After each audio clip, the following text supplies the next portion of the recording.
Hi, everyone. Great to be here. I'm Arjun Nair. I'm the co founder at Great Learning.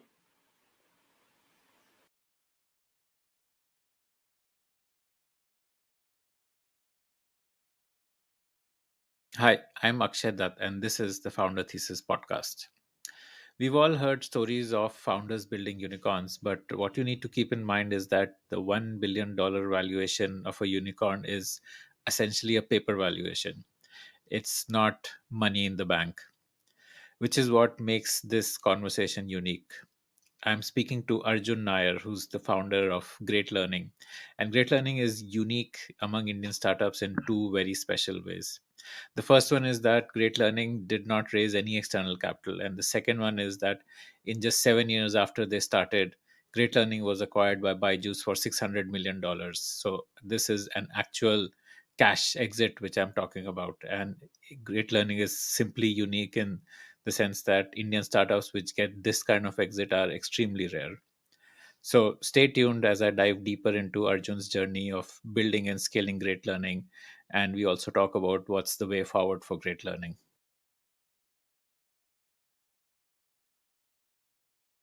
Cool. So, Arjun, tell me about, tell me your origin story. How did Arjun become a founder? Okay, cool. Um, I don't think I had that as my idea from, let's say, 20 years when I finished college. I don't think the idea was to become a Your founder parents were in or like a start a business. regular 9 to 5 kind of a job, or what? Like, Yeah, yeah. My mother's a homemaker. She never worked.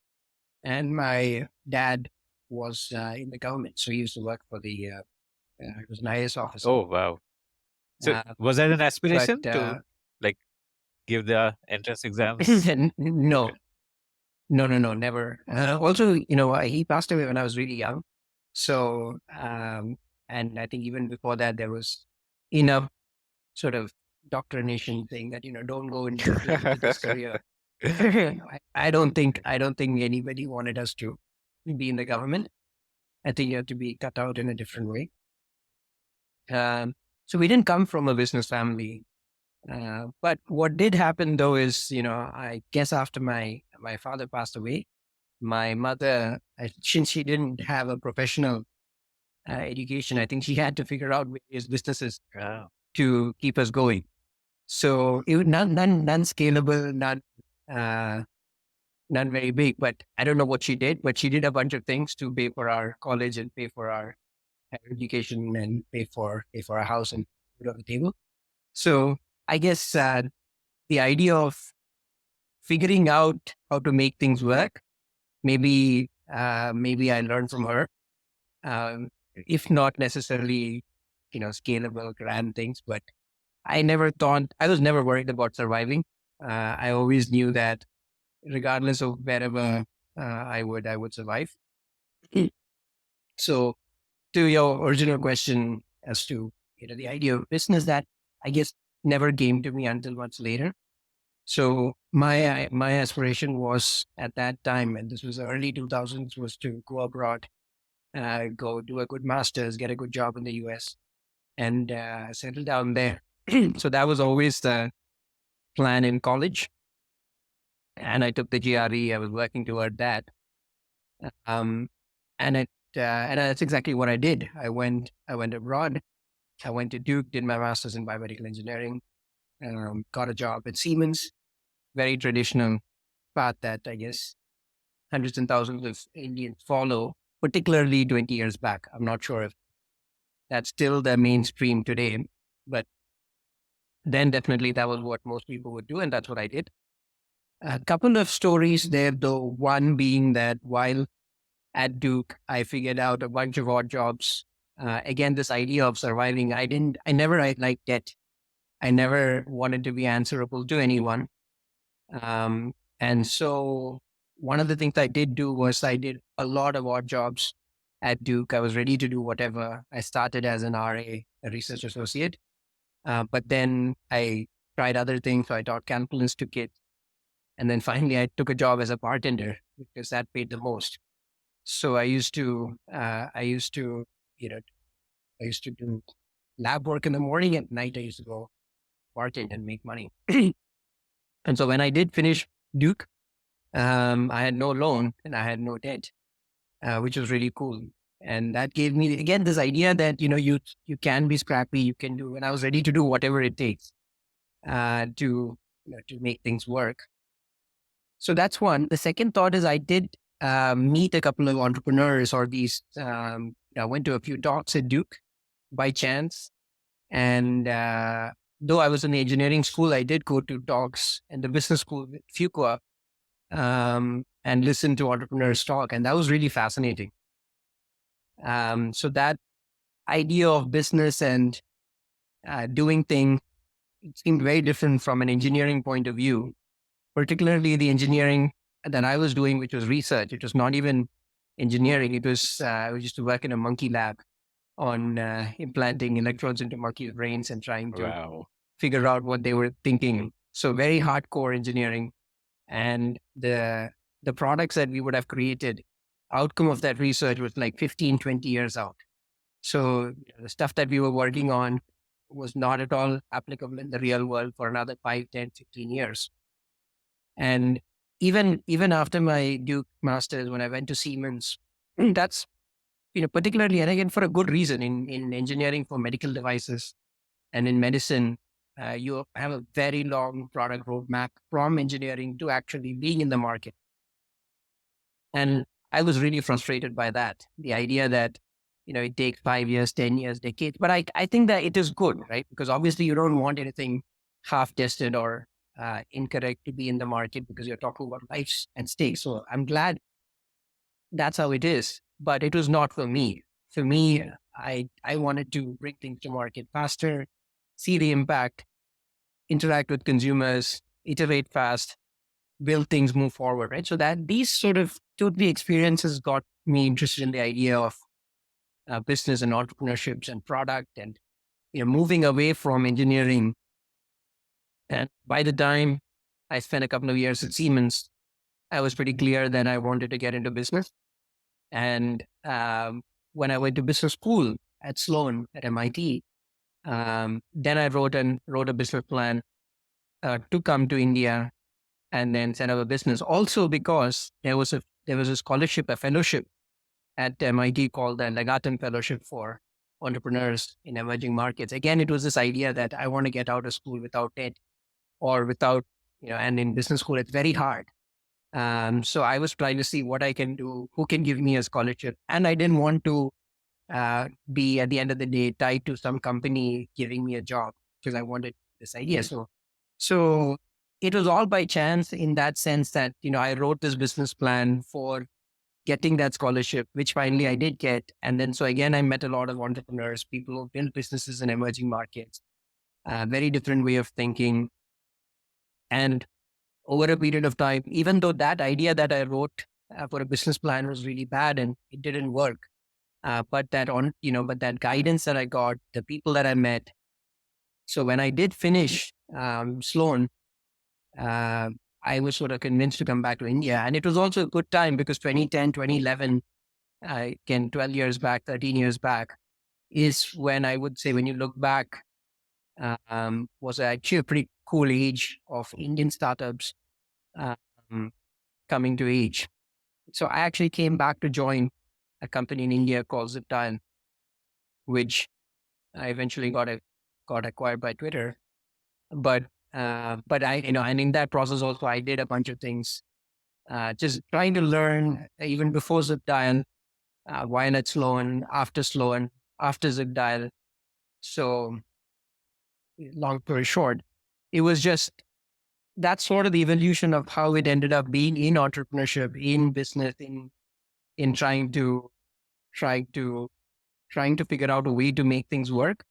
Not from this grand scheme of building a, whatever, X $100 million business, but from the point of view of saying that, hey, one, I need to make sure that I survive. And two, I didn't want to be working for anybody. I wanted to have an impact pretty quickly. I wanted to see products and services coming to market pretty fast and interacting with the consumers. So all of this came together under the umbrella of, let's say, business and entrepreneurship. So that's sort of how it ended up there. So once Ziptile was acquired, did you move on? How did Great Learning come about? So I actually left Ziptile even before the acquisition. They were uh, the role that I joined for was not really the direction that the company wanted to go in anymore. So when I left, and they was basically there was no role for me, and the company went in a different direction. So about a year before the acquisition, I left, and then I again did a bunch of things. Worked on a healthcare idea, worked on manufacturing business. So it was just hard work, right? So uh, for example, I was living in Gurgaon and had like pretty much again no money, but I used to work with a friend of a friend, or actually a friend from Sloan introduced me to somebody else who had a manufacturing business. So I worked on launching. So he made a manufacturing business, so that he made a microphone. And so I worked on a campaign. I did one of the first Kickstarter campaigns, I think in India. We did a Kickstarter campaign, launched the microphone in the US. It was very interesting. So I got into marketing and sales that way. Uh, and then, I was taking the Delhi metro, going all the way from Gurgaon to Noida to work in the factory and then come back. So just really, really the hard 9 yards, right? So on the ground, working with whatever it is, whoever it is, to try and see what works, right? And like that, how Great Learning happened was, Hari and I went to college together in undergrad. We were friends then, and we stayed in touch throughout. So then Hari asked me about, at that point, Hari and Mohan were at Great Lakes and they were contemplating or just about launched our first online, or they were not online. And at that point, it was a blended course outside of Great Lakes.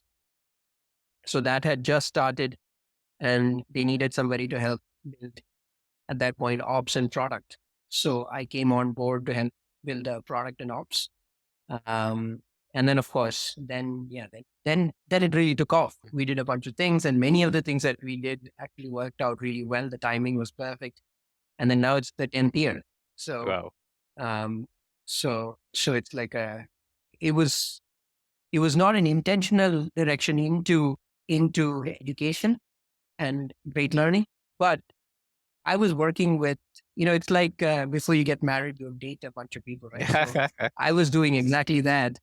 I was dating, co-founders, and I work with like 5, 6 different people, 7, 8 people on very many different ideas, and took it to a point where we gave up on it, right? So and that all happened in like 2, 3 years.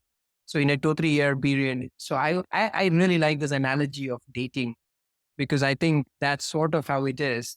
Because you are going to go for a long-term relationship, and you do want to make sure that whoever you decide to get into that long-term relationship, you're aligned on values and goals, um, and honestly, the complementary skill sets and all that, right? So it's hard to know that. You can't sit across the table and then discuss that. So in retrospect, I think that my approach was pretty cool. But I wouldn't say at that point it was very deliberate. But in retrospect, now if somebody asks me, how do I find co-founders? How do I find somebody? My answers is always the same. You just got to put yourself out there. Particularly when you're young, it's easier because then you just work with different people on ideas and see what actually, gets people going. So a little bit of context. Great Lakes is like a legacy B school in Chennai, which Mohan had acquired, and so Great Learning was to be the online education arm of Great Lakes. So was that the backstory? Yeah, that's sort of what it is. So actually, there's a lot more in there. So Great Lakes. So Mohan used to be a VC, or he used to be a Tiger Global, and this was many, many years back, like 15 years back, 14 years back. And then while he was an investor, he used to focus on the education space. And as part of that, he looked at Great Lakes, Chennai, and then Great Lakes Chennai was set up by this visionary, Dr. Bala, who unfortunately passed away, I think last year, recently. Um, but and then there was an opportunity, but Mohan was looking at other businesses also. Even before Great Lake, we had set up where Hari was working in Gurgaon, called I think it was called IEMR, Institute of Energy Management and Research, or something like that. So they were working. That ended up being a business school. So they already had a business school. So this was before the Great Lakes acquisition, or around the same time. Exactly. This was before I came on board, so I don't know the exact details there. But but that's how it came around, right? So Hari and Mohan and Mohan's brother, they were working at this in, business school in Gurgaon, and Mohan at the same time had the opportunity to acquire, or a little before that, or around that, had the opportunity to acquire with other partners Great Lake. And he also tried other educational institutions. And then later merged Great Lakes Chennai with this Gurgaon Institute. And then the Gurgaon Institute became a sister campus. So that's what was, this all happened before I joined. And then they were working on, Mohan and Hari were working on this idea of executive education. I think they started looking at online education first, but online education was probably not fully ready. So I was actually brought on to build the online education arm and launch programs under that. But it was still too early. I think in 2013, 2012, many of these things were that we now can see, and whether it's online payments or people being comfortable with big ticket items online, just the availability of data and bandwidth for streaming, many of these things were just not there. So we were still, then we launched this blended offering, which worked out, which is what we scaled in the first 4 or 5 years. And so I was doing ops and product, and Hari was running sales and marketing, academic and partnerships and aspects. And that's what we scaled for the first 4 or 5 years. So started in Gurgaon, went to Chennai, then to Bangalore, then to, Pune, Hyderabad, and Mumbai, and so on, right? So we went to city after city, and then created this blended offering. And much later, I believe probably 2016, if I'm not mistaken, is when we started working on online programs.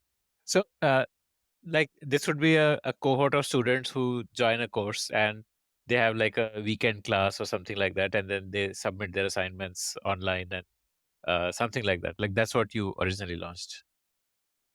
For the blended, yeah, that's basically what it is. So they would come to our center once in a month for 2 or 3 days.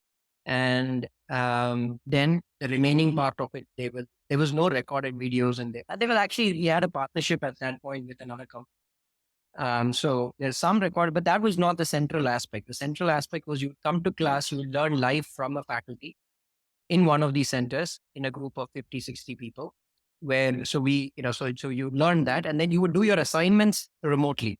So every week there would be a quiz or a project that you do online, and then you would get feedback remotely. So by the time you come back for your next session, you've not lost touch. So it's almost an innovation on the executive education model, as opposed to a disruptive new model, right? But then we were able to scale this in the sense that we would start in Gurgaon, then we launched in Chennai, in the Chennai campus. But later, then we moved to Bangalore, where they had no campus.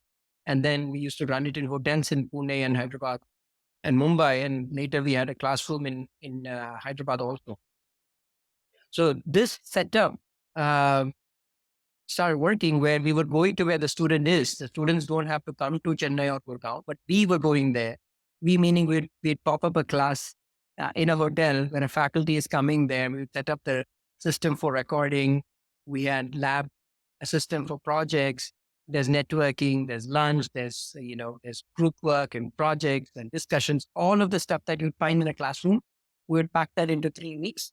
And then all the group projects, group assignments, all of that will happen remotely. And so we built technology to scale this. We had optimization algorithms to make sure that the faculty pool that is limited, we were able to send them across to all these centers in India.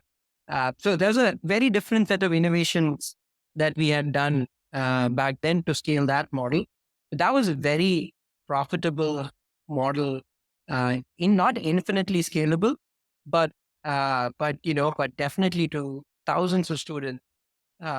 Very high quality faculty were teaching them, and that was nothing like that experience. You could get faculty from Great Lakes, of course, but also from IIMs and IITs, and the really good institutes in India would come and then teach students who never had a chance to learn at these institutions. So I would think that even in that model, it was, and all of this made sense because the faculty were making money for coming. We would take their expenses for the flights and stay, and students were paying a cost which is a fraction of what would it be in a traditional MBA program or even an executive management program at an IIM or so on, right? So there was value being created across the board, and we were profitable, very profitable at that point. So that was actually a really cool model that was going on for several years. What was the? Can you break down the unit economics? Like how much did the student pay? What did it cost you to run a batch? Yeah, so no, I don't remember the exact numbers, but if I were like those days when we launched, it was 4.5 lakhs was what the student would For- pay to come for a for class 6 months? for a one year program. Okay. It was a 1 year postgraduate pay program. They would pay 4.5 lakhs, and then there was some acquisition cost, and there was some partnership costs, and all of that was there. But we had really good margins at the end of the day. Probably have 30-40% margin. Wow. Right. So, which we would use, after acquisition costs and after all the delivery costs, right? Because at the end of the day, if 60 people are paying 4 lakhs and, per faculty, you don't need to pay a whole lot if they come to class, even if you're paying them really well, let's say 10,000 rupees per hour, even then there is enough margin to do this. But today that model doesn't work anymore, right? So this is a model that worked 10 years back, but today it can't Why work. is that?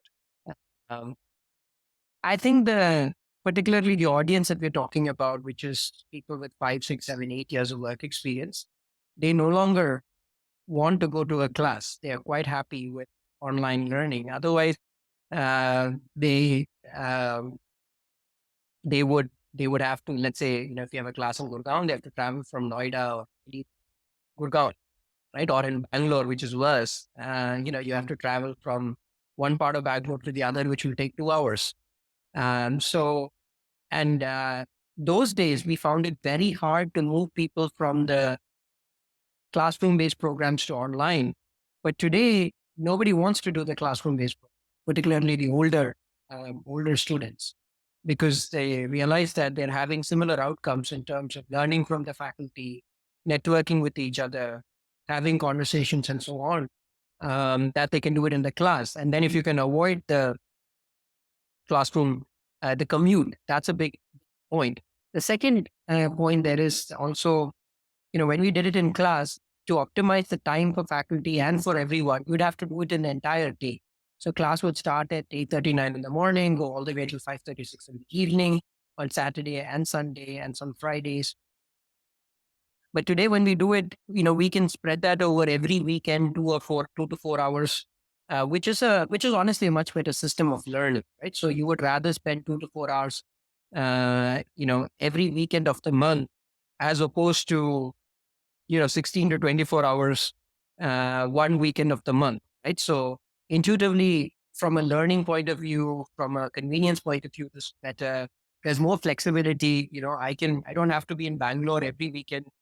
Well, I don't have to be Bangalore. I can take this course if I am in Mysore, if I'm in, outside of this, because we had students coming to Delhi Center from Jaipur and from Patna, and somebody even from like Kolkata and so on. Right now, all of them don't have to come here; they can do it online. So, so the whole commute flexibility, and of course pricing. When you do it online, we were doing it at half the cost. So, so every aspect of this became better. And though we probably have better margins in the class, I think that market sort of shifted. And today it doesn't look like consumers want to, at least in our segment, they want to come to class. And that's a clear change that we've seen in India. We've seen that around the world as well, where online learning has definitely become mainstream. And we have definitely figured out how to create outcomes online, and consumers are now believing that. So it also took them a time to see that. And then now they see that, well, outcomes are the same. So, whether you did an online course or a classroom course, companies are going to evaluate whether you can do data science. The AI algorithms. They're not asking you whether you did it in class or online. Can you do the stuff? And if you can do the stuff, then that's all they care about. Um, from a recruitment and outcome point of view, and they're able to learn. And the other one was the networking and personal interaction, and that also we figured out ways to do that online. And today, people are comfortable with that also online. So, did you lead that pivot from hybrid to online? And Yeah, very okay. much. So, what like as a product manager, what were the things that you saw were happening offline which you wanted to replicate online? How did you build a product which people found compelling enough to, in a way, cannibalize your hybrid course, like the online course cannibalize the hybrid course? So, how did you do that? Yeah. So, that's a very interesting story. So, what we first launched was what we thought were global benchmarks, right? So, we saw Coursera, we saw Udemy, we saw Udacity at that point in time. And so these were recorded lectures that somebody put out there, and, at a low price, people were subscribing to it. And so our first thing that we launched was actually just put content out there. In fact, this is one of the first things, that I was involved in back in 2015, 2016. We launched a course and we put it out there. But of course, we had this philosophy, and that's where the alignment of values in the founders and the founding team, senior leadership, we all wanted to make money. So we were not looking at this, we were not going to take um, external investment to do this. And Coursera and Udemy, all of these guys have raised hundreds of millions of dollars, and we were not going to raise that, or either we cannot raise it or we didn't want to, whatever it is, but the money was not coming, which meant that we had to make this profitable. So we were not going to give it off at what Udemy gave it off at $10 or like 700 rupees, or Coursera would be like $30, $40 a month subscription. We charge 50,000 rupees, 55,000 rupees, because, at that point only we can cover the cost. And we managed to enroll a bunch of people, but they were pissed off. Our first batch of online learners were completely pissed off, because we were also really trying to learn how to do this, right? So it's not like any of us had experience. And this, again, back in, it doesn't look like that many years back, but 7, 8 years back, there weren't enough people who knew how to create online courses in India. So, I had a friend who was a movie maker. So we brought him into the company. But even before that, before we got the movie maker guy into the company, we tried to record our own, we tried to record a faculty, and then we edited it. So, I got a wedding photographer to come and record. Okay. So it was actually as crazy as that. We had who are the guys who can record faculty, right? Who can record anybody? So the big industry at that point was actually, these wedding photographers and wedding videographers. So we got one of those guys to record our faculty. And then I was learning how to do online courses. And then we looked at how to edit it, got the software for that. All of that was like, tremendous amount of learning, trying to see how to even launch a course. But basically it was so bad that, students started complaining a lot, because because we very quickly realized that students are going to compare our quality with international quality, right? Because when it comes to online, whether do you do it in Great Learning in India or you do it in Coursera in the US, they're having access to both. And here we're charging 50,000 rupees, and there they're charging 500 rupees. Now you have a problem. So the standards are so high So then I ended up having to talk to, 50, 60, 100 pissed off customers. But, but the thing that we were very clear on was we assured them that, we will give them the quality of the learning experiences outcomes that we promised them. So we did a very quick pivot, and then we got some of our faculty members to teach live, and then have these sessions. And personally, individually for each student, we solved for it. And we learned many, many, many things of what it takes to actually deliver a high quality course online, particularly if you have to charge a premium for it. If you have to charge, which is what we do right now, 1 or 2 or 3 or 5 lakh. So number one is that you need to have high production value in terms of the quality of the recording and the content and so on. So that's where I got like a friend of ours to come in, and we also got some more knowledge in how to create these courses. So production value improved. Secondly, this idea Just of cohort and I based, guess right? So Byju's original innovation was this only, right? Production values. yeah, so I think, yes, they definitely, by user figured it out. This what they call this edutainment, or as they call it, right? So there has to be, it's not just dry educational videos, but you do need to have better. So that is there. How the animations appear. In our case, it's not so much about animation, but how do you put text? Where do you put text? Giving people a good sense of where is this course going, right? Because you have to take it in different ways. You have to keep the student engaged and interested and all that. Right? That is one aspect of just the production of the courses, but online courses is a lot more to it. How is content organized? Which is a big aspect of giving students visibility and control over their learning journey. And if they don't have control online, they're going to lose motivation and trust, and then they're going to drop off. The second thing that we learned is around this idea of cohort based learning, right? And that's where the differentiation is from Coursera or Udemy. And to this day, that is a differentiation, which is that in our case, we create a cohort of 20 or 25 learners. So you are studying in a small group, and that way you get to interact with each other. There is structure in the course. You start on a specific day.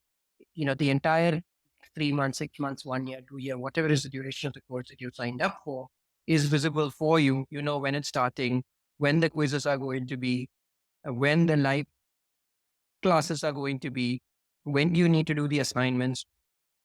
So all of this is, so the technology aspect of giving this visibility and planning all of that in advance. So the students know exactly what they are going to go through.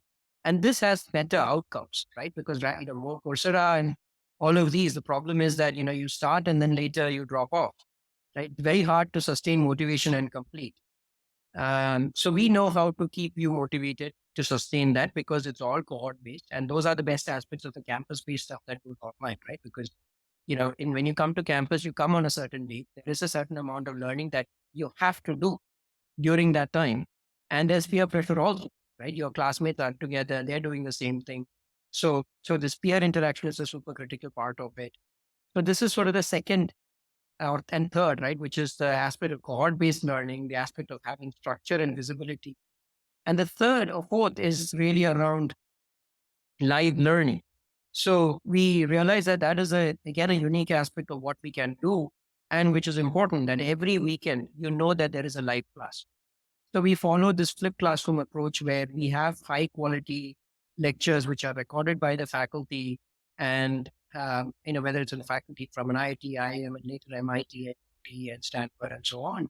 So over the weekend, then coming into this live lecture, having an interaction with the mentors who are industry experts in these areas to review the concepts that the faculty taught in the lecture videos over the week, gives us unique mix of industry expertise plus faculty mix from high quality faculty, and also this aspect of flexibility to consume the recorded videos whenever they want, and being able to come to the live lectures from the industry experts during a certain schedule. So there is that schedule, and that is forcing function that by the time you come for this live lecture, you need to have reviewed the material that the faculty had recorded over the week.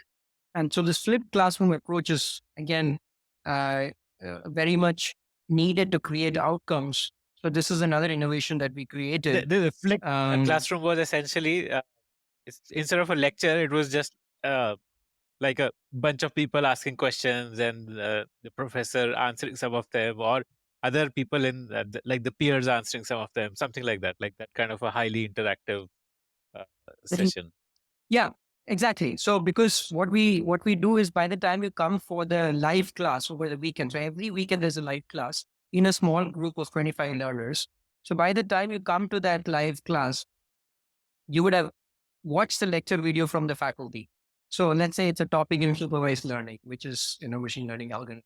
So you watch the lecture video in supervised learning or statistics or whatever it is. So you get your basics correct. So when you come for the live class, you're clearing your doubts in that. So all the students are asking doubts and clearing that. Secondly, the industry expert is walking them through a specific use case or an application or an example. And so you have that much more ability to now focus on the application and what can you do with it, as opposed to now a bunch of people all trying to ask questions to try and get the concepts right. The other advantage is, when you're going through content, you may be learning the content much faster. You may be able to grasp it much faster than I can. So there is a situation where, you end up, uh, you know, if the faculty is teaching in a live class, some students will go so fast, others will be behind. And so a great experience for everybody. Whereas the split classroom approach, if you're able to go through the content fast, you go through the content fast, right? If you're going through it slowly, you go through it slowly. But that you do it at your own pace. And then you come for the live class where now everybody's on the same page at the same level. And you can ask questions, learn from each other, get the examples, and so on. So this again came to be a very unique aspect of what we do. And of course, weekend quizzes, weekly quizzes, feedback, doing that at scale. So, using technology to get scale and so on. So that's what we actually cracked. So and this of course is an evolution over multiple months and years. And by the time we were able to do this, then in a couple of years, we were able to create the same outcomes that we were doing in the classroom-based programs online. People were learning, they were very happy with the content and all the benefits that I spoke about. People started realizing, hey, I'm getting similar outcomes with the convenience and a fraction of the cost, with lots of flexibility. All the good things are happening. And so that's sort of what we actually did. And then we were able to price it high.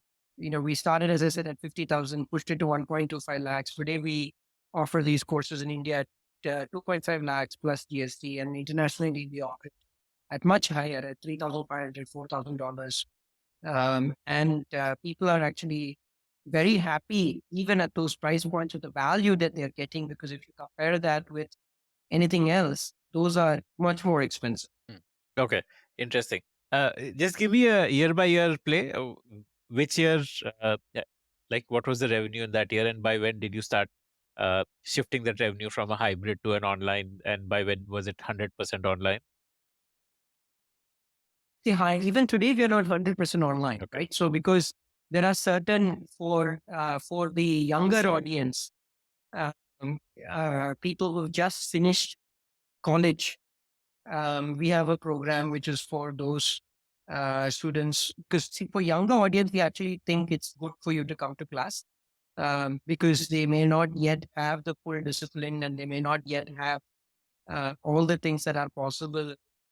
Some of those things are still, especially if you've not gone to a great engineering school or an undergrad school in India, chances are that you've actually not yet imbibed how to put in the effort, what is required to get to a certain benchmark, right? So we have programs which are for, let's say, 0, 1, 2, 3 years of work experience that we still do in our classrooms, in all our centers. So that is still there. That is what we call boot camps. So we still have boot camps that are running. Now, going back to your question as to how does it go year by year? As I said, the first 2, 3, 4 years, it was primarily online. Which year, like 2015 it started? Which was year one? See, 2015, 16 is when we started experimenting with online courses. And, we, the, the, the learning that I said with customers being really pissed off and all that, that probably happened in 15 and 16 in that And time what was frame. the revenue And I by then? think How much were you closing each of these? Like, how much did you close 15 at or 16 at? Like, very rough estimate. I don't need an exact number. I don't, I mean, it's just, I can't remember, man. Do you remember when It's, you crossed 100 CR revenue? Which year was that?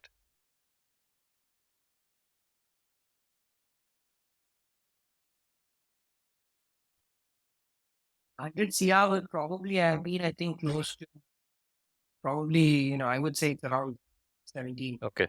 16, Okay. 17. So when both the Uh, engines were kind of 17, kicking, yeah. like you had an online engine also kicking and offline was Online was like, you could imagine at that point, online was like very small, like practically nothing. okay.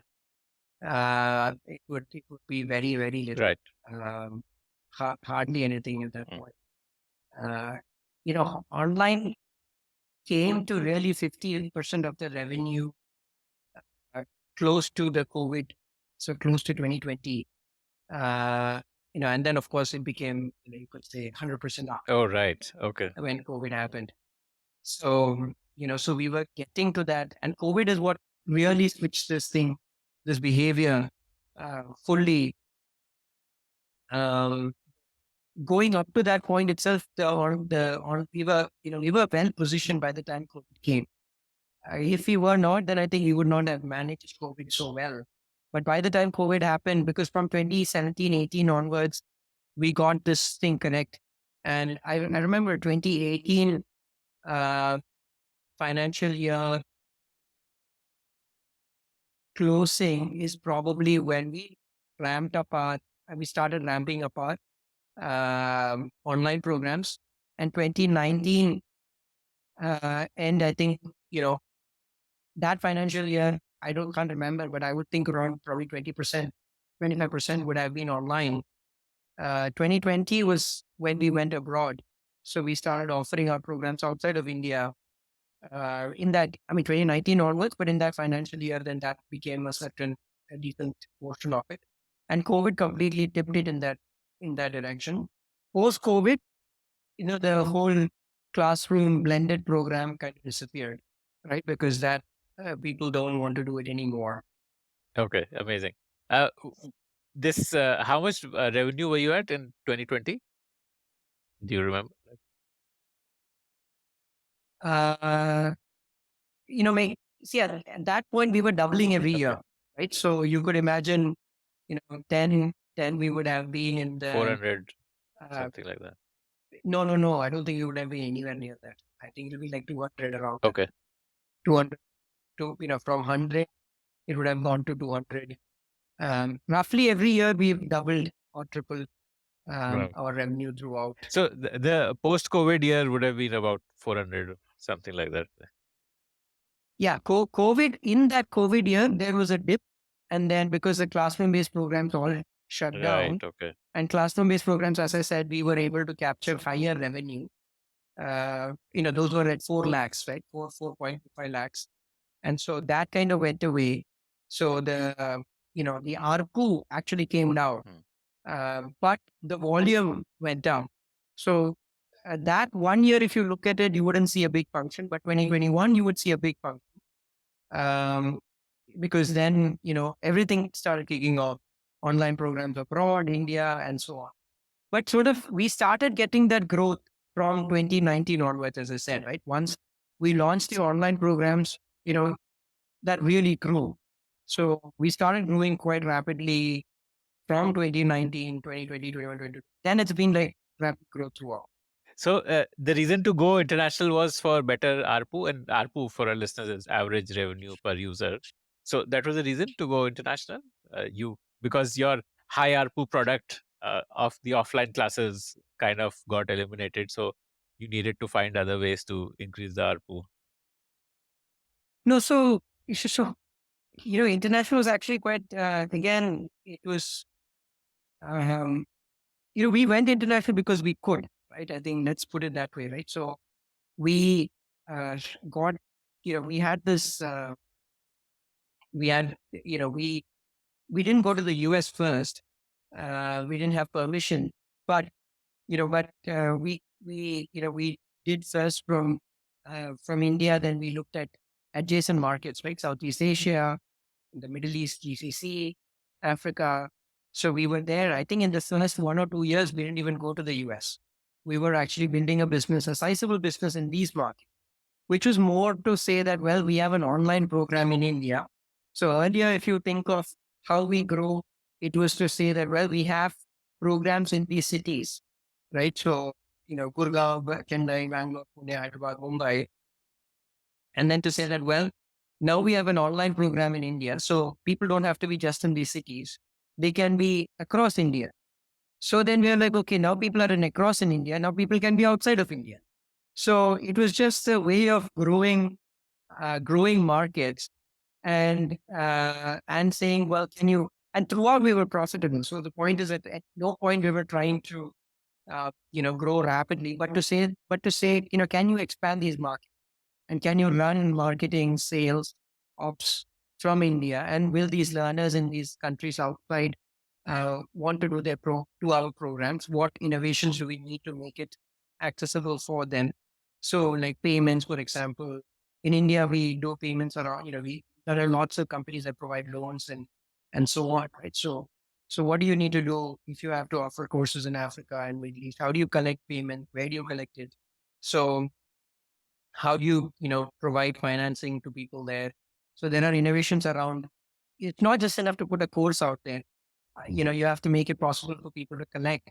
Then also innovations around people in, like, when we offer these courses, when we call these mentor learning courses, someone in Africa or the Middle East and later in US, Europe, Latin America, they don't want to be taught by a mentor sitting in India. So they want people like them to teach them. So being able to recruit mentors from these regions and having yet to standardize, but then whether you attend a mentor, live classroom session from someone in Africa or Middle East or South America or the US or in India, they teach the same thing. So that kind of standardization, so recruiting them, filtering them, preparing them, and standardizing the material so that the experience is the same wherever you come from. So we had to learn how to do that, and um, and I think that took us a few months. So once we got all of that figured, then we went to the US. And US is where things really exploded because in all of these markets, I keep thinking about this, that in all of these markets, um, price is a constraint, right?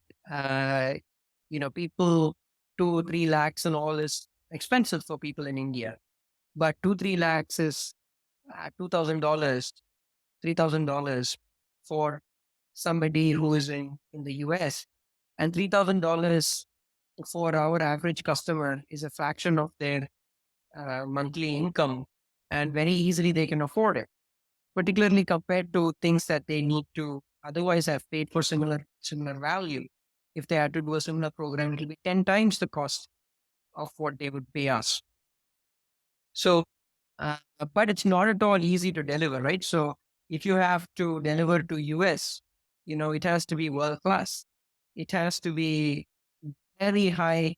y- You know, even small things will not work, right?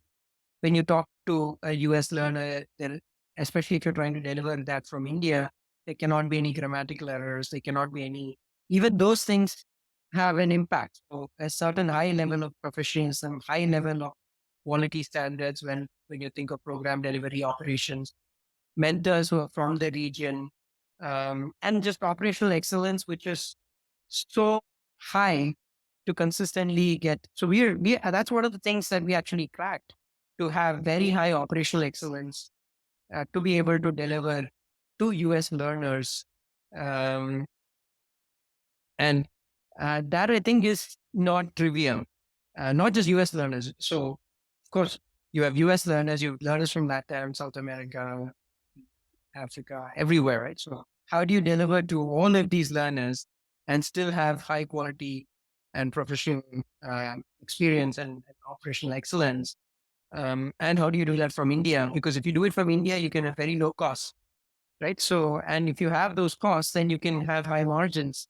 And with those margins, you can again bring the cost down to your learner, and you are able to then uh, delight the learner and yet uh, turn in a profit, right? Which is what we're doing today. Amazing.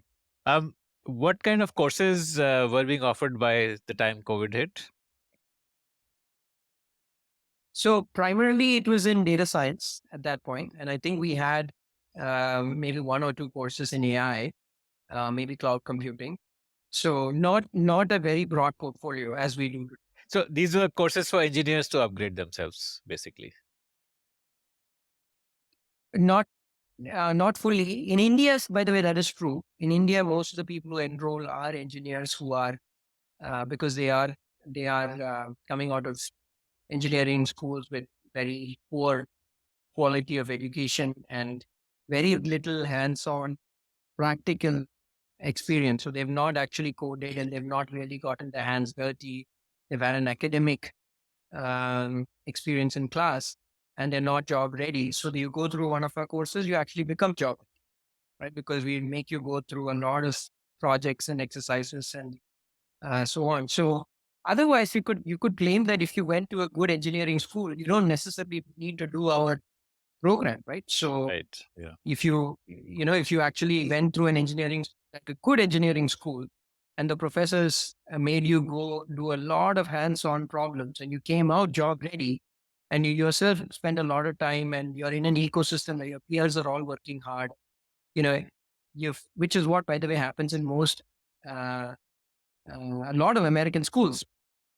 And you could claim that that's what is happening in the IITs and a few of the NITs and maybe a few other engineering schools. But 90% of the engineering schools, that's not what is happening. The faculty are not, they themselves are not, job ready, right? So, if you ask them to go work in the industry, they may not be able to do a good job, right? So then they don't know what exactly is to be taught and how to teach it and what are the latest, um, you know, technologies to teach and what are the platforms to use and so on, right? So I'm not saying all of them. There are several faculty members who do a fantastic job, but there are, majority of them don't. So, and the students are also, so the students themselves have not gone through a system that is rigorous.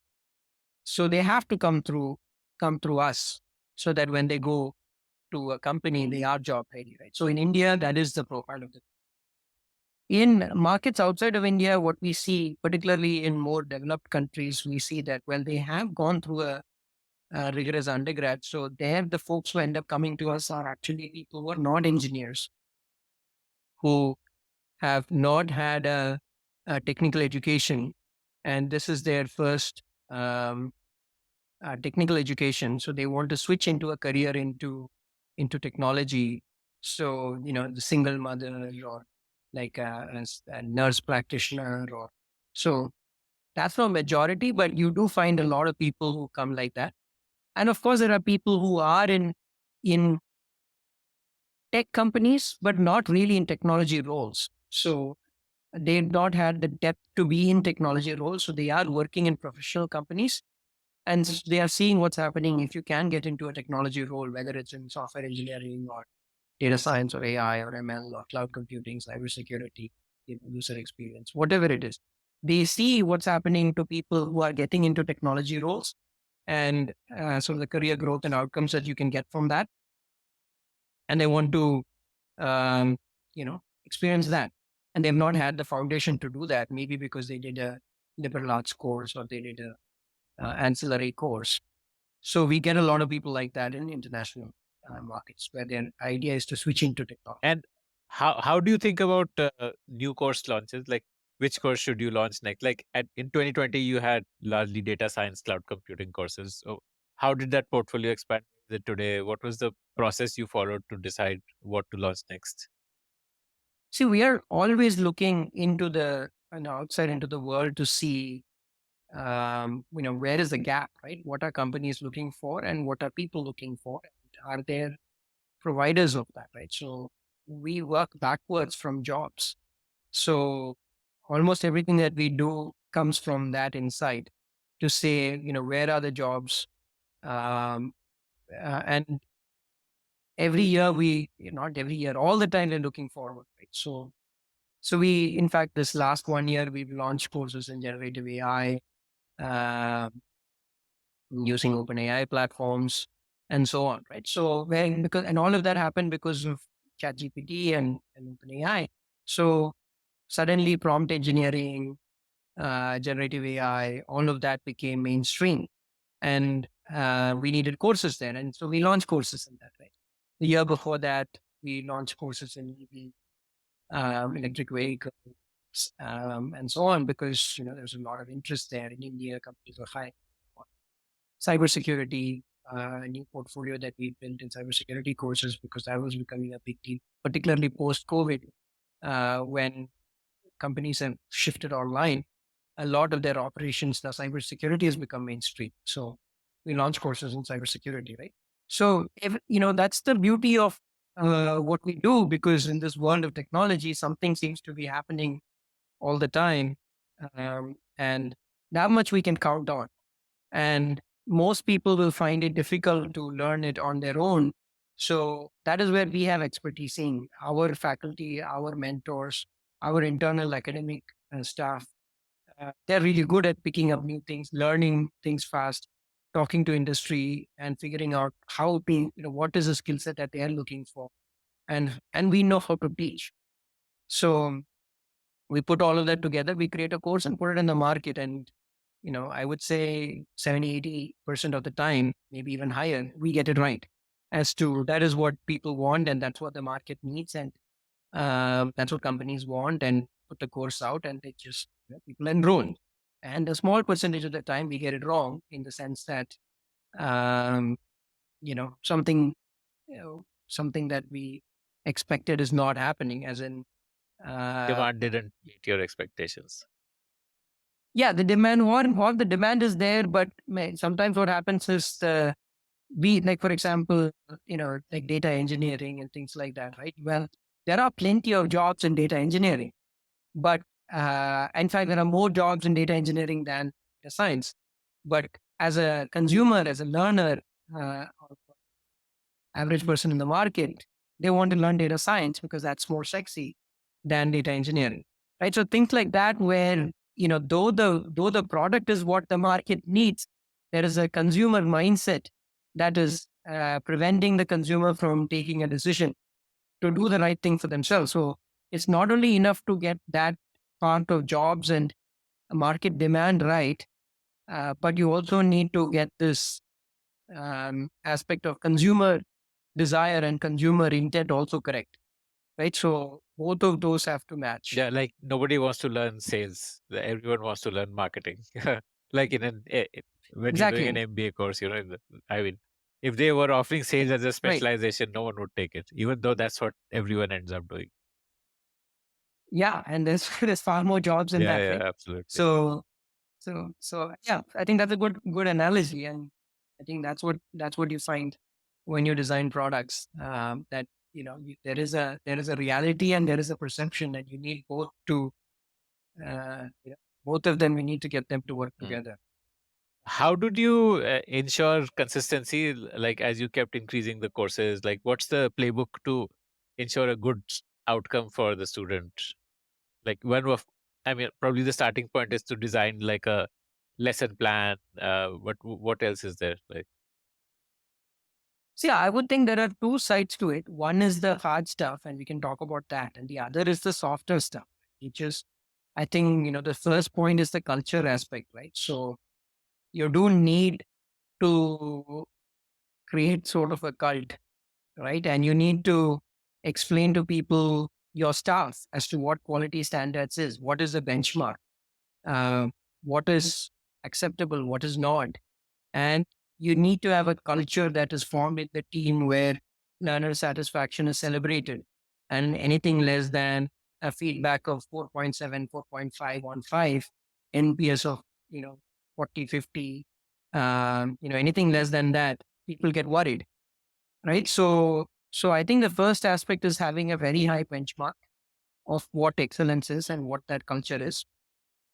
So we do a lot around that, creating examples of what it means high quality, what it means if you're missing the mark, training, feedback. So there is one which is, as I said, ultimately you need to get your staff used to what excellence is. So you do this Then by I like would say this. rewarding people who have created good stuff, and like how do you make it real for? Yeah. So why one is, of course, those are there in their OKRs. And when at the month, at 6 months or 1 year, whenever their reviews are, those are the things that you're measuring them against. And so that's one. And then the other is, there is weekly celebrations and, public celebrations of folks who are attaining high NPS and feedback and so on. And there is private school, I wouldn't say private messaging, let's say, of folks who are not meeting those benchmarks, And right? So, who are these so there folks? is, Do you have like a owner for each program, for each course, or yeah, we have for each cohort, we'll have an owner, and multiple cohorts will make a and program, and multiple programs will lead up this to owner is a separate business from line the and so on. faculty? Yeah. Faculty are, faculty, this is almost like, each program manager, as we call them, is like an owner for the health of that batch, right? So faculty is more like a horizontal resource that goes across all our programs, right? So they don't have a single, uh, they don't have any ownership other than their course and their overall program academic quality, right? But as we've seen, that kind of, once you standardize at the beginning, the day-to-day delivery excellence comes down to the program owners. So, so one is this. Then there's a lot of, as I said, standardization and review that goes around on them, which is more of the process excellence piece of things, where you have systems to collect feedback for each session.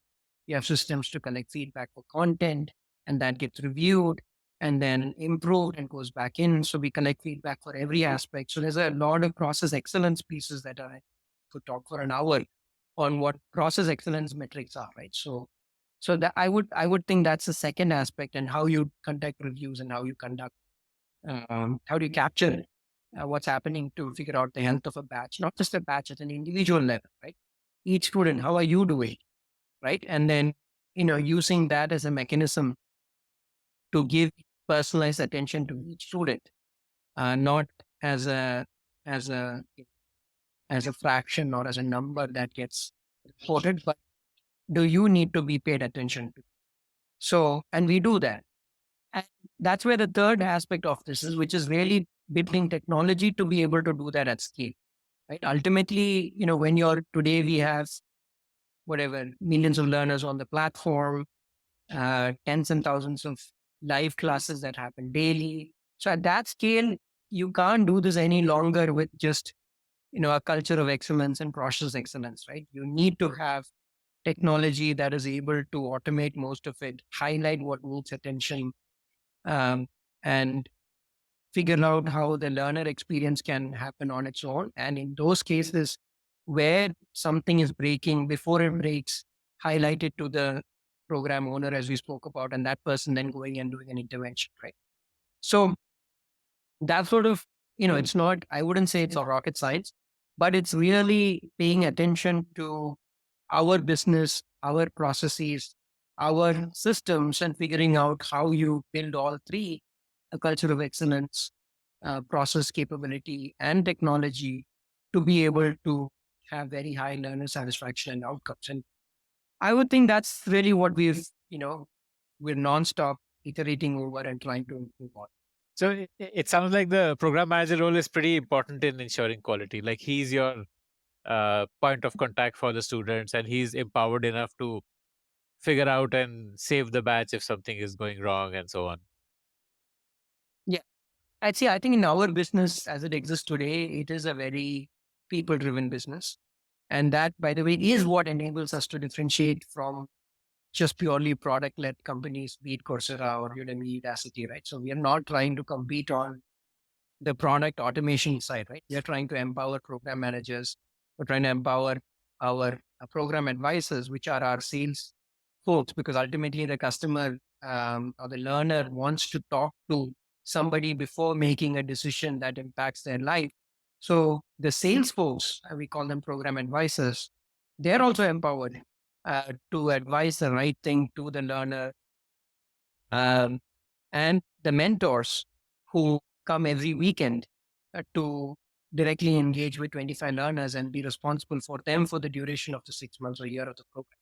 So all of these uh, folks, where the mentors, the program managers, and the program advisors, um, from the all the way from the sales point of view, then during the delivery, and then once the student is completing the program, right? So at all of those points, what we try to do is enable them to do their job, and using technology to enable that using AI now. So today, when a person comes in, when a learner comes in, our program advisors are able to figure out which is the best program for them, what have people like them done in the past, uh, you know, if they need examples from an industry on how they have used AI or ML to create a certain outcome, we're able to provide that to them. So there's a lot of technology that we've built just to give visibility for each of them and how they can communicate better, right, uh, with with learners. So yeah, so that's sort of differentiation and the process excellence piece of it. Okay, interesting. Is this the norm for this cohort-based edtechs, like say Upgrad, and there are probably a bunch of other companies that are competing with you. So, is this how typically it happens, or like is this something unique to Great Learning? So, a few things. I think, first of all, I think it comes down to what is it that you're trying to achieve, right? So, in edtech, that's what I've seen. Like, there are companies like Emeritus, which focuses more on, let's say, business and management education compared to us. So, when you're focusing more on business and management education, you don't need to do a lot of this, right? Because if you're, because you're ultimately you don't need people to have hands-on exercises, personalized feedback. You don't need to do all that, right? So you may not need to build all, but if you need to get someone to learn AI, which takes 6, 7 months, 8 months, and learn that in a hands-on practical manner so that you can be job ready, you cannot do it without doing this. So, so that's where you'll find that um, for this purpose, for the, the, and we also focuses on these kind of, technologies and areas, because that's where our expertise is, to create outcomes in those areas. So if you are looking at doing that, then I think you need to do this. And if you're not able to do this, then you'll not get the outcomes, right? So that's the way I would think of it. I think Upgrad has a different, some of it they also do, some of it they go down different route in terms of their focus on what they're trying to do, right? So I think ultimately companies have kind of figured out different areas of strength, and it is for the learner to decide, what is it that they want to achieve. So if they want to learn hands-on data science, AI, machine learning, then coming to us, I would think is the best. But that would also mean that they have to do a lot of hard work over 6, 9 months. Uh, and if you're not prepared to do that, then maybe it's not a good idea, right? So I think it comes down to that. But then you should have a different outcome that you're expecting at the end of the course. You can't have the outcome of getting a job and then getting into a lucrative career. But but there are other outcomes to have had, right? There are other ways in which you can build your career also. So having that clarity helps, because these platforms are different in certain strengths and what they aim to achieve at the end of it. So as a learner, you do have a choice today, and you will have very different outcomes if you do a course on Coursera or Udemy, or you come to us. And there are very different expectations and very different time commitments and what you actually need to do. And you'll have different outcomes. So that clarity helps. So Uh, yeah, that's the way I would answer that. Yeah. Tell me about the sale to Byju's. When did that happen? What made you decide to do that? Like what led up to it? So for us, we were actually in the market. So, as we were talking about earlier, 2020 and so on, we started really going rapidly, uh, 2020, 2021. Um, we and some of our competitors too, the whole world woke up to edtech and the power of edtech.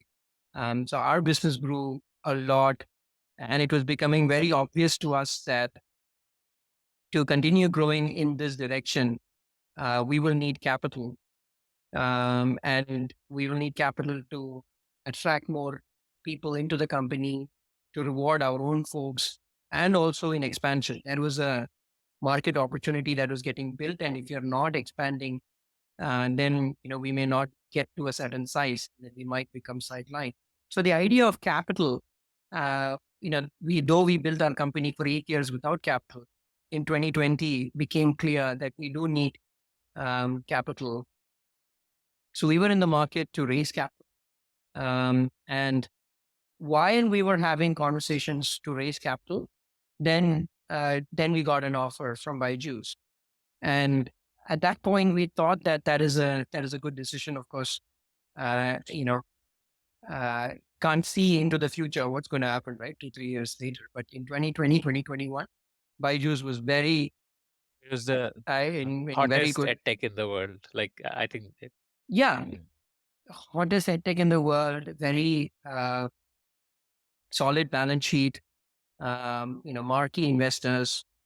So there was no risk, at least in that point when we looked at it. In fact, that looked to be a far safer home than to go into the market and raise one round of funding from one investor, and then that kind of gives you a 1 2 year runway or even lesser, and then again go raise another round of funding and keep going. So we didn't want to do that. So we never wanted to just keep going into the market. We'd rather execute our business really well. And that was the thought. So it was to find a safe place to build a company. Also, we got to a certain size. And if we continue to grow bigger, what size, like then there would have been, what kind of revenue did you do in 21? Like what was your ARR? I think it would have gotten close to that 80 million range. Wow. Right. So, 2021 close, I think that's what we would have had. And how much was US in Uh, this? Or what was the split? uh, See, at that point, US was probably still smaller. We were just still building, right? I would say 20, 25%. Right? Okay. But the global revenue probably even smaller. altogether would have been more than the domestic. No. Okay. Global revenue, almost always has been smaller than the domestic Oh, okay. business. Okay. Interesting. Right. So yeah. Now it's gotten the global business now has gotten quite big, but otherwise throughout it's been little less than the Okay. domestic And business. I think you were valued Um, at about 600 million or something like that. yeah, that is including all the earnouts and the stock appreciation and some of the other things that were milestone based, right? So So it was, was it an outright purchase or you continued to hold equity? Like what happens typically in such a case? What do you mean by earnouts? And you were talking no, milestones. so there are, that depends on how the a deal gets structured, right? So, there are companies that do deals differently. And ultimately, typically, all companies will look at it and say that, well, some portion of it, they'll give it in cash, some portion will be in stock, and some portion will be in some kind of a retention, right? Because no company would want to acquire someone and then the founding team or the management or the leadership goes, right? So they will structure it in such a way that these are components that are there in most deals. And what usually gets negotiated is what is the percentage for each of these things, right? So for us, that's also how it was, right? So there was some portion in cash, some portion in equity, and some portion in earnout. So And so that's yes. Can you just help me understand earnout? I'm like, what does it mean? So basically, earnout would mean that you stay and then you have to hit your milestones, right? Because when the acquisition happened, you've told the company that you're going to hit certain milestones, right? So now this is the company, whoever is the acquirer, coming back and saying that, well, you hit those milestones and then you'll get paid.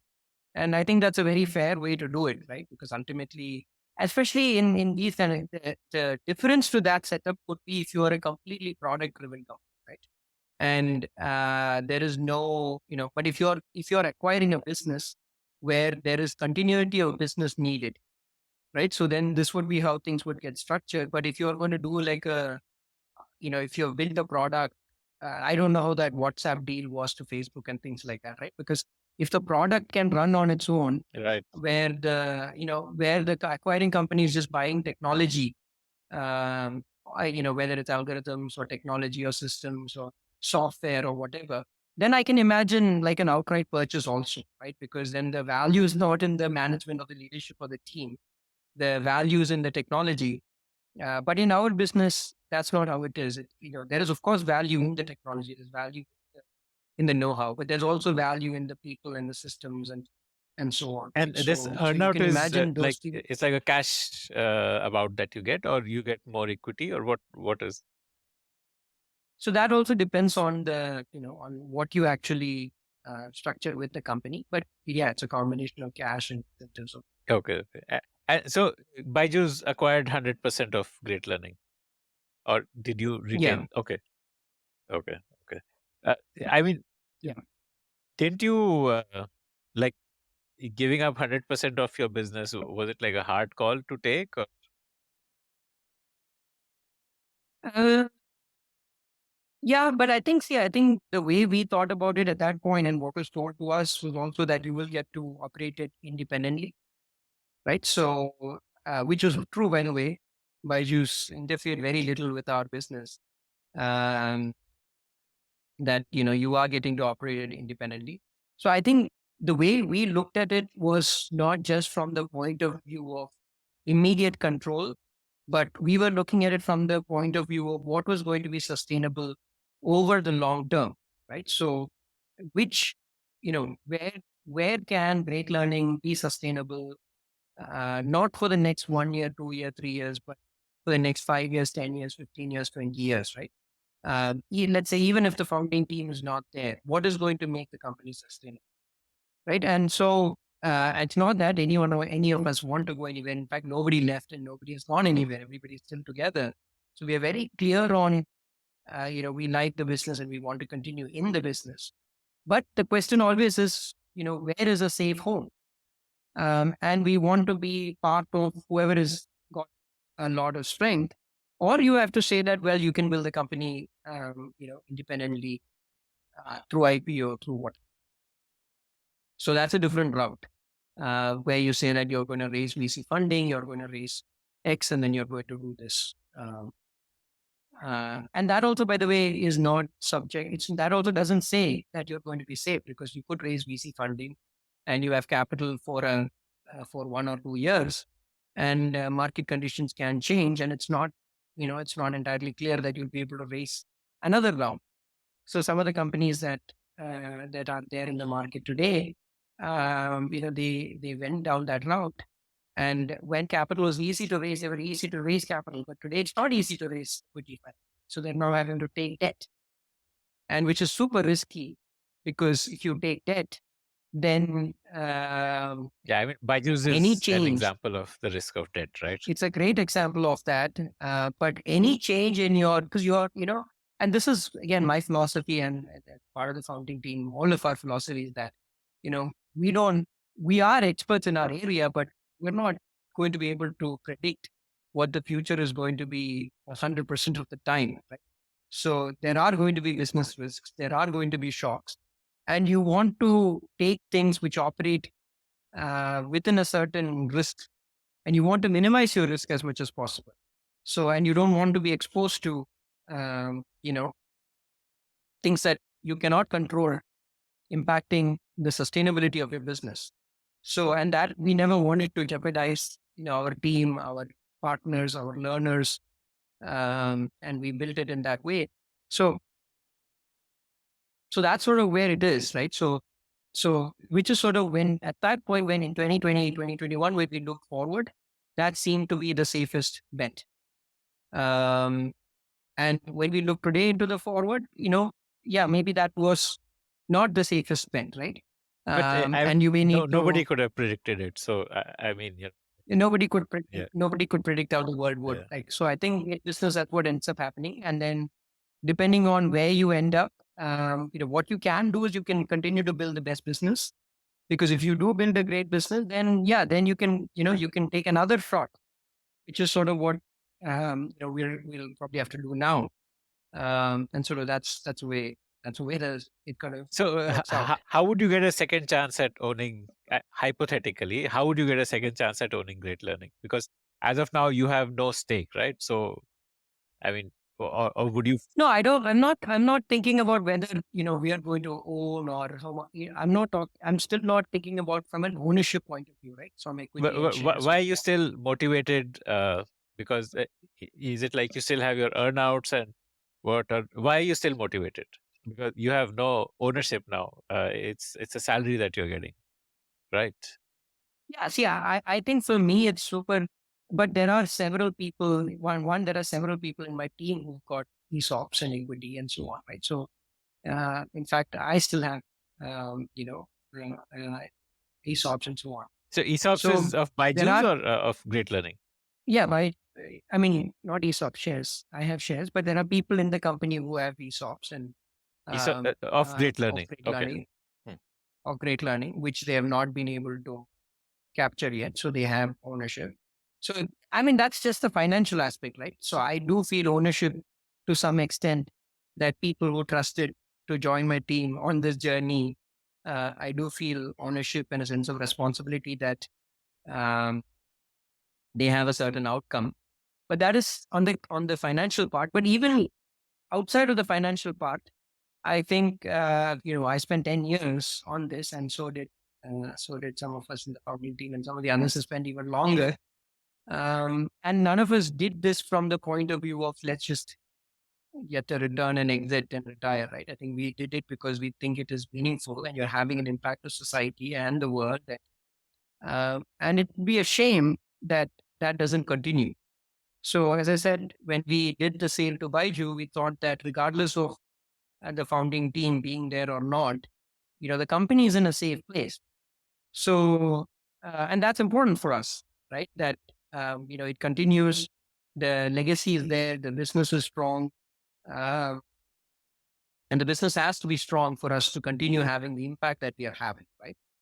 And it's actually, if I reflect on the 10-year journey, it's actually quite magical what we've done, right? We are impacting learners, not just in India, in hundreds and thousands and millions, but we are actually impacting learners from around the world. And, in multiple continents and multiple languages, cultures, and, an Indian company doing that on scale and having real outcomes and helping people out, right? So, I'm very proud of that. And why would you want to end that in any way, right? If there is something fundamentally wrong with it, then sure, either you're not having an impact or you're having an impact, but it is unsustainable. But, we are in this amazing place where we are having great impact. The business is sustainable. It is profitable. It's a question of how do we make sure that it continues to be, sustainable and strong, not just for 1 or 2 years, but for the next 10, 15, 20, 30 years, right? So that's what we really need to solve for. And one solution, as I said, we thought that there was a solution 2 years back, which turned out was not, uh, uh, you know, fully there. So we need to now think of another solution. But so as I said, so that the business is strong, I think there will be solution. So to your question, so what is motivating me to keep going? I think these two things. One is making sure that the legacy continues, and two, making sure that whoever is joined the team has a shot at the outcomes that is there in the business, right? So, and of course, then if you actually extend that thought, we also have tens and thousands and hundreds and thousands of learners, and we want to make sure that their experience and we are able to honor the commitments that they have. So all of those pieces are actually still exciting to me. And it's also, so that's just from, if you look at what is done in the past, and if you look forward into what we can do, there is still actually quite a lot of things that we can do. So it's not gotten, at least to me, and it's not yet gotten to a point where I say that, hey, I've run out of ideas on how to grow this business, or how to create products and services that continue to change people's lives. And like the whole last year was super exciting with ChatGPT, and and in in international markets, which is where I focus on, we launched cohorts in Portuguese in Brazil. We launched cohorts in Mexico in Spanish. So we have teams there. I visited Mexico and the team several times. So, so financial aspects and equity and ownership is one, but there are also other things that are quite satisfying and fulfilling, which sort of keeps me going. Essentially, like the fact that Byju's was so hands off and gave you full freedom is the reason why you're still here, because you're still running the business as a founder would. Yes, I think that way, and that way, I would say they did keep whatever whatever promises that they made. So, are you like, how did the revenue trajectory change? Are you still doubling every year? Like you were at 80 million roughly when Byju's acquired, and Yeah, so we are doubling our revenue every year, but now we at immediately year after the acquisition, the focus was on growth. Now the focus is on growth and profitability. So we have shifted the growth projections more into, see, ultimately we can, but then that will come at in the past when we were doubling, we were making, we were like breaking even, right? So whatever extra there was, we would put that back into the business. Now I think the market is not, or at least that's not what we may need to do to build a sustainable business into the future. And it might be one of showing a certain profitability, and which means that then you would not take it to the edge of growth, right? So you would you would you would balance growth with profitability, and we know that pretty well how to do. So we're not trying to grow, we're not trying to double this year, but rather we are going to try and do that with a healthy margin, and prove that out for the next few years, to say that, well, we can grow and grow at a good margin. are you IPO ready in the sense that do you have the kind of typically IPO ready companies? I guess investors look for 20-25% margin, stable growth. Are you at that stage? No, not in this year, but I think we could do that from, if you go to market today, and then if you ask me, do we have the track record over the last 2 or 3 years? We don't. But the objective is to get there next year or the year after that, and then have a track record. Wow. So in the next 1 to 2 years, we can actually show that track record. And Uh, your revenue must Yeah. be like more than, I guess, 250 million plus kind of a number. Yeah, I mean, whatever is in the public market, right? So, and revenue also, it's a question of what is being booked as revenue and what can be realized. So these are two different metrics. Uh, but yeah, I mean,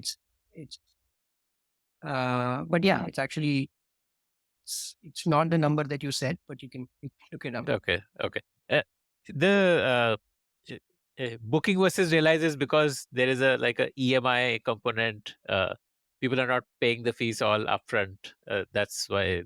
No, not entirely, because the services is over 12 months, right? Okay. So, you can't. So though, see, that's why we actually are, cash flow positive.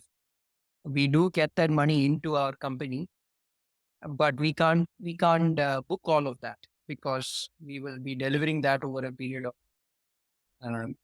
3 months, 6 months, sometimes even longer. Okay. Got it. Amazing.